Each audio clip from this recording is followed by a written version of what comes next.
Hey, what's I'm not restarting it. You're in a mood, ladies and gentlemen. Chris Benson's in a mood. oh gosh. Oh man. Please. Trying to compose myself. Speaking of compose, let's talk about movies and soundtracks versus scores. You like that? You like that transition? It was a perfect segue. Yes. Thank you very much. No, I prefer to walk, but thanks. All right, so we are talking today about movies, like always here on the Cinema Slice. And Tony and I have had a conversation. Several of you that listen in or watch us or both, whatever you do. Of course, we always talk about movies, right? And what makes different movies great? Is it character development? Is it villains? Like, what about movies that helps the movie become a great movie or a disaster? Yeah. In this case, rattling around our brains today, how important not just is music to a movie, but the kind of music that is in the movie, right? How does that movement of the music move along the movie or create some kind of emotion that just permeates through everybody's body in the theater or at home? Yeah. And the answer comes down to, is it soundtrack based or is it score based, right? Like a real composition, a real director, a composer with a score of symphonies and all that stuff and singers. Okay. Yeah. So that's what we're getting at today. And Tony, you and I've had this conversation, several times off camera, because like when I think of movies that everybody likes, right? Sports-wise, because I'm the sports guy. Everything about sports movies. One of the all-time favorite movies for most sports fans that have been alive in most of the 20th century and the 21st is what? Remember the Titans, right? It's a great story, coming together, overcoming racial divide and barriers in society, right? Great story. But it is helped along and pushed further and really evokes so much emotion out of you, the audience, because it has a great soundtrack, right? Those songs in that movie that play at those certain times, right? Those songs help you understand either there's a great divide between these characters right now, or you got like Tammy Terrell, Marvin Gaye's "Ain't No Mountain High Enough," right? That was one of the key songs. Anytime you hear that movie, that song, I do, and I know that's from that movie. That's that movie. Sure. So, in your opinion, Tony, I want to talk to you. What do you think? Right? I mean, again, you and I love Forrest Gump. Forrest Gump is the exact same epitome. Am I correct? Yes. I mean that in particular movie too has the different eras. Yes. In which Forrest is going through and they play the music of the era. The music is attached to what's going on in the stories. Yep. Like it further tells you what's going on. And sure, whenever you listen to said song on the radio, you can't help but think, well, this is the one where Forrest was running, in college, Yes. or something like that. Or this is the beginning scene of the Vietnam stuff just before we meet Lieutenant Dan. Right. Right. You got CCR playing. What's the song called? Not Faithful Son. I forget the title of the song. Fortunate. Right, Fortunate Son, right? That song, written about the Vietnam experience, that's the perfect time to play that because everybody knew what it meant. And again, how it further along, him and Bubba trying to get through boot camp, trying to stay alive in Vietnam and all that stuff. Right. I mean, I also think of Freebird, a large part of Jenny's story arc, and Yes. especially the turning point for her where she was seemingly wanting to take a plunge. Yeah. And Freebird is just blasting, like, is she going to do it? Yeah. And anytime I, hear that song, I can't help but think of Jenny's decision not to jump, Right. So with soundtracks, right? The soundtrack of the movie, right? Great. Guardians of the Galaxy, another great movie, right? We all like the movie, but in the beginning of the movie, you're quickly introduced to what? A great soundtrack because it's all oldies music. It's all 60s, 70s classic hits that you can turn on at any functioning, basically, outside the funeral, and everyone's going to tap along and sing along. Yeah. Okay, right? So to me, that is so important of the 80s movie, The Big Chill. Great cast, great movie, great plot, carried along by similar songs to both those movies. So everybody's like, wow, it's a good movie, but you add the soundtrack from number one hits or top 10 hits to those movies, the movie is enhanced by that. Yeah. Okay, now separate that, right? So in the same vein of the importance of music moving along a piece, now add into that the part where we have an actual composition, an actual score. A score, Right. exactly. And of course, everybody knows the two best out there it's either Hans Zimmer or it's John Williams. Take your pick, either one. Incredible composers, right? That have written some of the most iconic music. He's very, very passionate today, folks. This is not my best side, thank you. Mr. DeVille, I'm not ready for my close-up. Okay, so, but when it comes to an actual score, right, that's where you think of their genius of Hans Zimmer and of John Williams, and you think, what are some great iconic movies of the 20th century that had a score written to them that made those movies what they are today? I'll let you go ahead, Tony. Give me 2 or 3 movies that you think, hey, without this score, this movie would not be as iconic as it is, or these characters. I mean, you named two amazing composers, and you just look at their movies in general. I mean, Jaws is not the same without right? Yes. Superman, you don't get that feeling of hope and superhero-ness without seeing that. Indiana Jones, The trumpets. The trumpets. I mean, even more so, Star Wars. Thank you. Right? Vader has an in particular theme. The Emperor's March. The March of the Emperor. Yes, the Imperial March. Thank you. And then just the theme song to the whole thing. I mean, it's all based around the music in itself. Yes. On the flip side, I mean, Hans Zimmer and Christopher Nolan movies put together, including superhero stuff like Batman and everything like that. Batman, if you look at Batman Begins, like that whole trilogy, there's no like theme song, but you hear it and you know that's Batman. Bingo. You feel it. You feel the intensity. You hear a Joker's theme, and all it is just this violin and guitar slowly. Very, very simple. Yeah. But it's that rising tension. It's, that the Joker is near. Something's about to happen that's based around the Joker. And even, again, with superheroes, you think Danny Elfman with Batman. Yep. And all the movies that him and Tim Burton have put together and have collaborated together, that those in particular movies are whimsical or mysterious because of Elfman's work there. And then there's also plenty of movies that do a combination of the two. Sometimes, there's drawbacks. Maybe there isn't a song that fits this in particular mood or this in particular story. That's where a score can tell you the feeling of what it's trying to portray. It's trying to tell you you're scared. This is a scary moment or a tense moment, or this is a happy, whimsical moment. Yes. Something along those lines. Whereas if there is a song that fits this perfectly, let's put this song in because it fits it perfectly. Yes. And then there's films that sometimes even throw in a random song and it just makes that scene pop out. Yep. I think of if you remember the movie Old School. One of the funniest. Again, back when comedy was pure. You randomly hear Master of Puppets by Metallica. Yes. It is such an intense moment, of them trying to gather everyone and get blue, right? Yeah. The song does not fit, like, in terms of lyrics and content, but it's such a badass moment, that like you just remember that from those moments. And that's where I think, any type of music is important to films. Hence why, when the film industry first started, it was silent films. And what did you take in first? You took in the music. The music Bingo. drove the scene. Right, and so to that point, that's the funny part, right?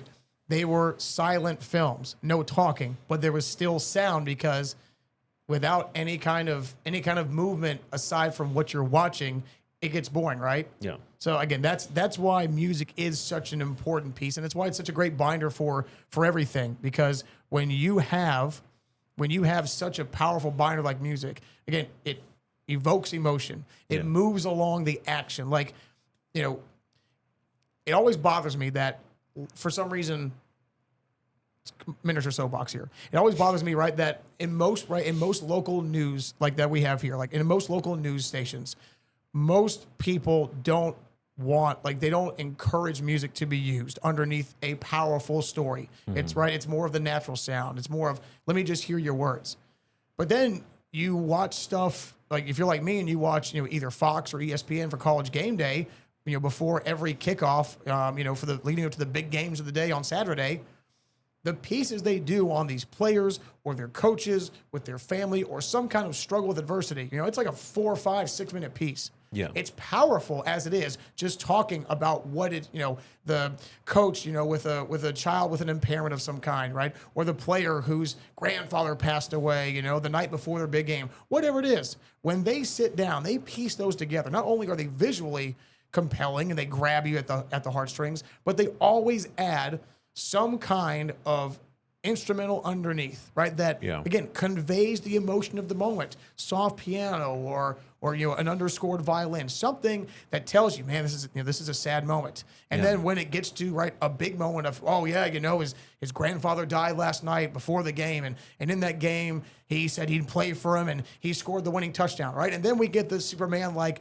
music that tells you, wow, hope is here. It's all going to be all right. Yeah. If you don't have that kind of power, that kind of emotion conveyor, right, then it can't be, like you said, it can't fit, and it can't be as powerful and amazing or sad and tragic as it could be. Sure, and that's the case if you put, in quote, the wrong music to a scene, right? Yes. Can you think of an example of, if you were to put the wrong music to a popular scene, what would Darth Vader, right? What would he be like if he came out to an in particular song? I mean, look, right? Everybody, right? When you hear the Imperial March, right? When the door comes down, right, and you see Vader, and then you hear this. Papa was a rolling stone. Well. Wherever he drew his saber was his home. Luke. Right? That would work, right? I'm your daddy. Hey now, Luke. Come out here and stop all that foolishness. I'm about to blow Leia's planet up. Right? Like, are you and I joking off air? Where it's like, right, what if the door drops and you see Vader, and as soon as the door drops, you just hear like, I don't know, American Badass by Kid Rock. It's just like, I am an American Wouldn't work because you're in a galaxy far, far away, so America's not even on their radar, thank God. Stay away from Earth. Enough problems here, thanks. Well, that was in the galaxy far, far away and a long, long time ago. Facts, you feel me? But still, either way, right? Again, if you played that music, it would be funny, right? Nowadays to do it because we have the internet. But that moment there, just like, again, like Jaws, if you played that music, that underscore you just did, when it's like, wow, I just saw something in the water. It's not there now, but there was a giant fin, Tony, and I saw it, and I don't know what it is. And here comes Jaws at the boat, and you play that little, and here comes this fin just. Oh my God, what's going on? Welcome to Jaws, Revenge of the Shark. Opposed to hearing something like super, super creepy and just waiting in the background, knowing fully well that something's coming. That is the power of music. And I wonder if I keep this music up this entire time, if people who just tune in right now would think that we're talking about a really, really scary story. This is the question in mind of the power that music has, that it tells you your mood, it tells you what's going on. It's a powerful thing. And there's a thing of I mean, way back when all people could listen to or could take in is radio, and you had to use radio of the mind, and they would do full-on dramas and stories, The Shadow, and do nothing but right between X-Files, right, you hear the piano, what do you think of? Twilight Zone, right? Exactly. Like, you hear that haunting tone and you go like, oh, that's Twilight Zone, something we're about to enter another dimension. Another crazy, crazy side of life. Right? But alas, that's not the case. We're just here. We're just here. We're just here at the Cinema Slice. Just two guys talking movies and music. Exactly. So yes, I don't think there's any real debate of like I really hate music in movies. I prefer mine silent. Right, but again, right, it would be interesting if there were people out there that were one side of the aisle, because again, you have to have music to move things along, and again, I prefer if you're asking for convenience, you go with the soundtrack, because again, do I think that Guardians of the Galaxy would be still well regarded as a great movie if you didn't have some of those classic, iconic 60s, 70s oldies playing in there? Yeah. Sure. But the fact that you have that music, right, match up with Chris Pratt's character, kicking the lizards around in the cave and dancing, right, or like at the end of the movie in the first one, where he distracts the bad guy and he's singing, the five stair steps, and he's singing, "Ooh, child, things are going to get brighter." That's funny, because you're like, oh, like that's great. We all know the song. Yeah. If it had been something completely separate, then that line might have hit. But it didn't hit but it wouldn't have hit quite as well, because the movie was based around older music. Yeah, I mean, do you think that? Let's go back to like Forrest Gump.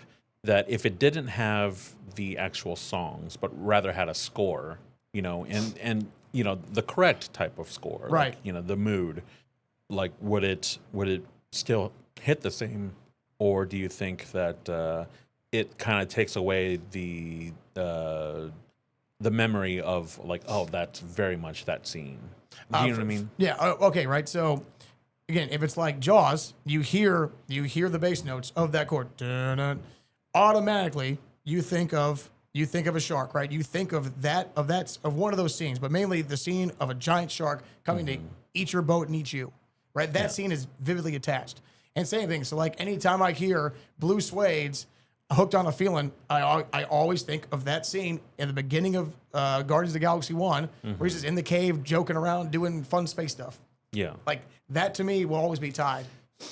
Do you find it hard when you watch a movie and they use a song that has been used in other movies, and then you're just like, oh, like, does it take it away? Because that's one drawback, is that obviously the score is very much specifically that's for to the that movie, movie. whereas, I mean, the music was not written for Forrest Gump. Yeah. It just happened to have those like correlations. Depends, right? So again, like you said, there's a time, right? Like in old school, you put in Puppet Master. Now, Master of Puppets. right? That too, right? Do I? No. All right. So again, so if you're showing me Forrest Gump, and if you're showing me The Big Chill, and if you're showing me Remember the Titans, all three of those movies probably have one common song, or at least two out of the three do. So in that case, again, right? If the song fits, like again, if they would have put "Fortunate Son" by CCR into either The Big Chill or Remember the Titans mainly, right? Because that's battle, that's military stuff. Sure. If you'd put that song in there, then right, could it still fit the narrative? Yes, right? Because obviously one side of the aisle in that town was a quote fortunate son to be quote a white person, and the other was looked down upon because they weren't white. So that could have still fit. Yeah. Right. But again, it's if the song fits the emotion and the movie, then I'll be like, oh yeah, I know that song, and I'll have that same thought. Oh, that was in Forrest Gump and Remember the Titans. If it doesn't fit, that's where I'm like, Sure. yeah, I would remember that for the one it does fit. So if it works, it works. Yeah, if it works, it obviously. works. I'm actually remembering the Titans when Denzel talks about remembering the Titans, that whole speech when they're out in the cemetery, and they play a score during that moment, and Yes. it's like Very, trumpets, very like serious, fanfare, almost military, or if not Yep. almost like a taps. Like you could feel that this is talking about death, remembrance, and stuff like that. And they didn't use a actual song; they used like the score. So Yeah. like I think. Had they thrown in a sad song or something in there, put in like Sarah McLachlan or something like my that, gosh. that like it could make that scene a little bit more memorable if they chose a proper song for there. Could you imagine Denzel breaking format and just like doing like an outtake like, did you know for 25 cents a day you can Okay, you two okay. can You I too. think if you put 1 cent in, all right, 1 cent, 1 cent. that's eventually $1. And you with can, $1, you can feed these children. You huh? can feed these children and these animals. You hear what I'm saying, my man? You hear what I'm saying? You can feed the animals and the children. Exactly. You got to come together here and now.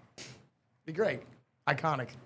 Congrats, Denzel. You'll get another Oscar nomination for that. That actually now makes me think of whenever characters like sing in songs. Is it like did we talk about the movie Fallen with Denzel and with the demon Azazel that likes to Oh, sing? yeah. Great movie. Yes. Time, right. Yes. I mean, if they sang some other song, Yeah. it might not be the same, and so on and so forth. Yeah. Music, important. Movies, do it. From now on, whenever I watch Remember the Titans, I will always now think of that scene, and I will think of Sarah McLachlan as they get there. They're at Gettysburg College, standing at the cemetery in the middle of the night at 3 a.m. in the morning. They're all dog tired. And They're he's trying to- dog-tired, And they're huh? dog tired. And he's trying to bind them together as one cohesive unit. And next thing you know, I'm just gonna hear for 25 You will remember the Titans forever. The night they played the Titans. We fed the dogs and the children. It's great. All right. Well, any final thoughts on the importance of music in movies? Again, no matter how you score it. Thank you very much. No matter how you score it, Tony. Either way, again, the music is so important to the piece you are doing. It's again the only reason why music videos don't make any sense, most of them, is because you're here for the music, not the video, really, okay? When it comes to movies, the music has to fit the scene, has to fit the feel. So whether it's a soundtrack of favorite songs from the past or it's brand new from somebody's incredible brain power, the music to the movies it's both the score and the soundtrack are both equally important when it comes to how well a movie is or is not. I agree with you almost 99%. I will say that there is a viewership that wants to see Michael Jackson do his next music video because all of his are mini movies to his music. All right, so, fair. And that applies to OK Go whenever they do their videos, or whenever 30 Seconds to Mars used to do full ones as well. There's something there, but we're not talking music. We're talking movies. That's it. So anyway, that's our little episode there for Chris Pinson. I'm Tony Wynn. This has been the Cinema Slice, and we'll see you next time. Get funky with it. Ooh.